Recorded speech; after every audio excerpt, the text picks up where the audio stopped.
وزیر اعظم شہباز شریف کی ہدایت پر پاکستان میں پہلی مرتبہ FBR نے مصنوعی ذہانت AI پر مبنی کسٹمز کلیئرنس اور رسک مینجمنٹ سسٹم متعارف کروا دیا ہے۔ اس نظام کے ذریعے اشیاء کی درآمد و برآمد، قیمتوں کا تخمینہ اور کلیئرنس کا عمل خودکار ہو جائے گا، جس سے انسانی مداخلت کم اور شفافیت میں اضافہ ممکن ہوگا۔ ابتدائی ٹیسٹنگ میں یہ نظام 98% مؤثر پایا گیا، جبکہ 83% زائد گڈز ڈکلیریشن کی درست شناخت ہوئی۔ اجلاس میں بتایا گیا ہے کہ مشین لرننگ سے نظام وقت کے ساتھ بہتر ہوتا جائے گا۔ وزیر اعظم نے اس اقدام کو کاروباری آسانی کی جانب اہم قدم قرار دیا اور کہا کہ جدید ٹیکنالوجی پر مبنی یہ نظام ٹیکس دہندگان کے اعتماد میں اضافہ کرے گا اور حکومتی آمدن میں بہتری آئے گی۔ انہوں نے نظام کو مزید مربوط اور دیرپا بنانے کی ہدایات بھی جاری کی ہیں۔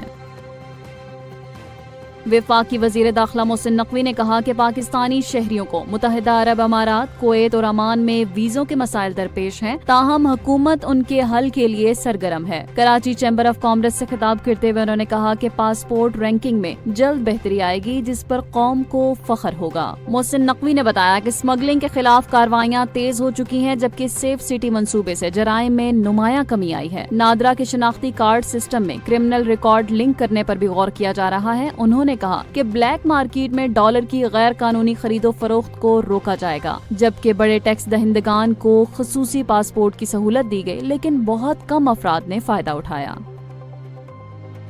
پاکستان سٹاک مارکیٹ میں نئی تاریخ رقم ہو گئی ہے، جہاں 100 انڈیکس ریکارڈ تیزی کے ساتھ 1,33,711 پوائنٹس کی بلند ترین سطح پر پہنچ گیا۔ کاروباری ہفتے کے پہلے ہی روز مارکیٹ میں 1,753 پوائنٹس کا زبردست اضافہ دیکھنے میں آیا۔ گزشتہ ہفتے کا اختتام 1,31,949 پوائنٹس پر ہوا تھا، جس کے بعد آج کی تیزی نے نیا سنگ میل عبور کر لیا ہے۔ سرمایہ کاروں کے اعتماد میں اضافے اور معاشی استحکام کے اشاروں نے مارکیٹ کو نئی بلندیوں تک پہنچا دیا ہے۔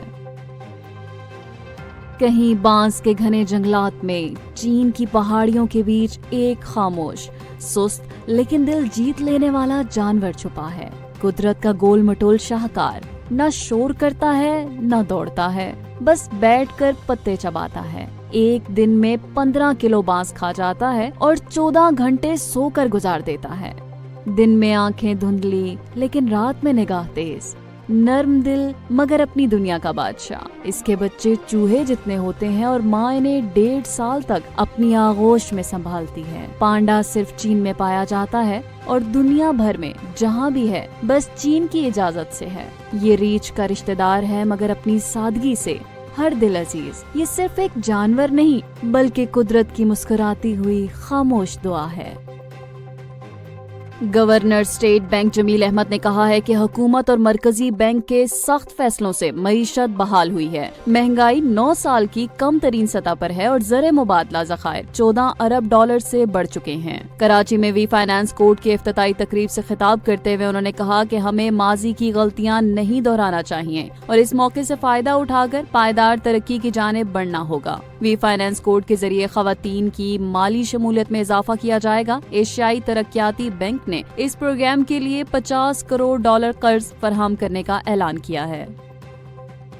وزیر اعلیٰ پنجاب مریم نواز نے محرم الحرام کے پرامن اور مثالی انتظامات پر تمام اداروں، علماء کرام، امن کمیونٹی اور عوام کا شکریہ ادا کرتے ہوئے کہا کہ اس بار نہ صرف بہترین بلکہ تاریخ کا پرامن ترین محرم منعقد ہوا۔ ان کا کہنا تھا کہ سڑکوں کی صفائی کے ساتھ ساتھ نفرت کی فضا بھی ختم کی گئی۔ بریفنگ میں بتایا گیا ہے کہ پنجاب بھر میں 7,500 کیمروں سے لائیو مانیٹرنگ کی گئی، جبکہ 1,13,000 سے زائد اہلکار سیکیورٹی پر تعینات رہے۔ 1,600 سے زائد نفرت انگیز سوشل میڈیا اکاؤنٹس کی نشاندہی ہوئی، جن میں سے 170 افراد کے خلاف کارروائی بھی کی گئی۔ جلوس کے راستوں پر صفائی، سپرے، پانی کا چھڑکاؤ، سبیلیں، سائے اور طبی مراکز بھی قائم کیے گئے، جس سے عوام کو سہولت فراہم کی گئی۔